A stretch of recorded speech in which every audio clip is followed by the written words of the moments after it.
Want to know what's braver than the Black Panther?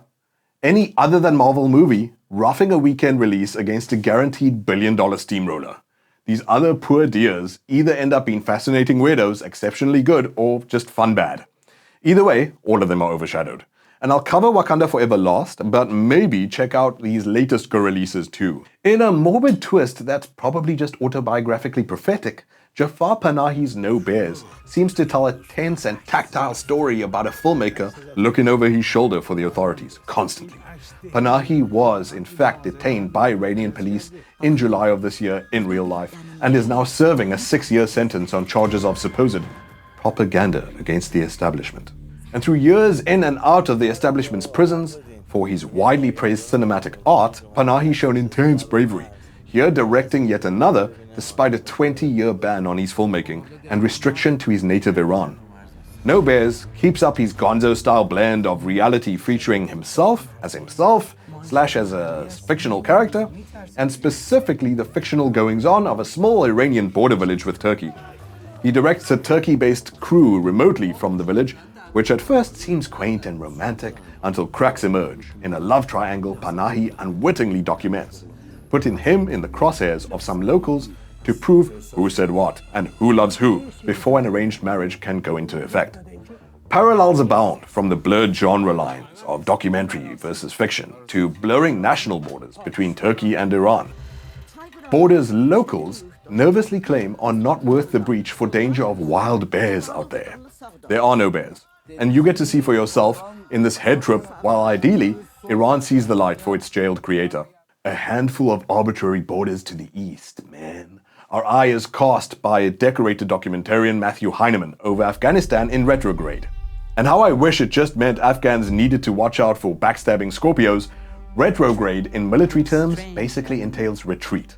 So this looks like the first of what will no doubt be a wave of all sorts lensing their take on the debacle of the US military retreat from that poor country last year. Heineman's a highly competent documentarian, previously Oscar nominated for Cartel Land, but I'm not sure his attempt to humanize the story of it all feels right before the dust's even settled. Sure, it's only a 1-minute trailer and I've only read a bunch of blurbs so far, but there's no promise that heads will roll, that anyone will be called to account for a mission failed after 20 years. Worse still, the trailer begins with sad-looking US soldiers hugging it out and packing it up over somber, solitary lullaby piano, followed by frantic evacuation to a thriller's drone wherein the only appearances of NATO forces involve them comforting Afghan babies.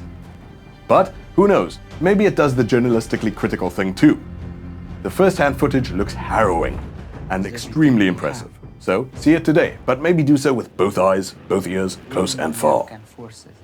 And sheesh, let's take it down a notch, deep down into a dreamy sleep. Before it hits streaming, Slumberland shows up on a handful of big screens. So if you've got little ones in need of airing, or you're just a warm-blooded, carbon-based organism, yes, it features dreamy boy Jason Momoa. I really couldn't tell you what the hell he's meant to be. Some sort of disco Medellin vampire goat. But hey, at least it feels different for a kids movie. Even if it is based on an incredible-looking inventive comic strip from 1905. Little Nemo in Slumberland. The poor kid's lost her dad and in dreams connects with Momoa's Flip, frontman of every bedtime story he told her, and now her madcap guide through the world of Slumberland, where she might have her wish granted of seeing the old man again. This doesn't look half bad, and Momoa seems to lovingly grab the silliness by the horns, which is to be expected of such a lovable guy. I'm getting The Little Prince, I'm getting My Neighbor Totoro, you're getting Slumberland in select theaters near you now, or sleep on it until streaming come the 18th. And the box office chunk for probably the next 6 weeks. No other movie stands a chance in the tall, dark, and handsome shadow of Black Panther Wakanda Forever.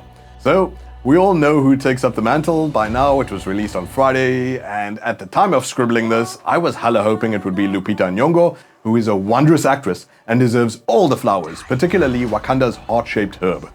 For the 3 of you who have still not seen it, let's all at least drink in the beauty of a triumphant-looking return for Ryan Coogler to the director's chair, with cinematography that seems to raise the bar from last, thanks to Autumn Durald, and costumes, Ruthie Carter, Oscar winner, and production design, 2 other Oscar winners whose names slipped my mind, that are clearly back for their second Oscar wins. I only saw it Wednesday, so can only do it justice with a review come next week, but in the meantime,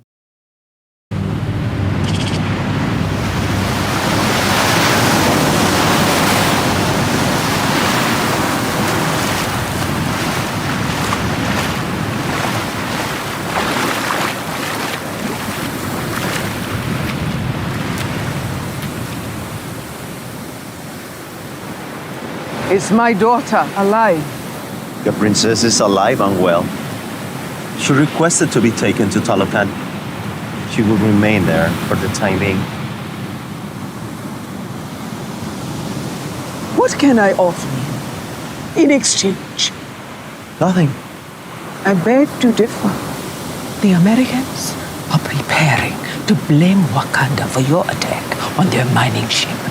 Return my daughter and the scientist, or I will inform them of your existence.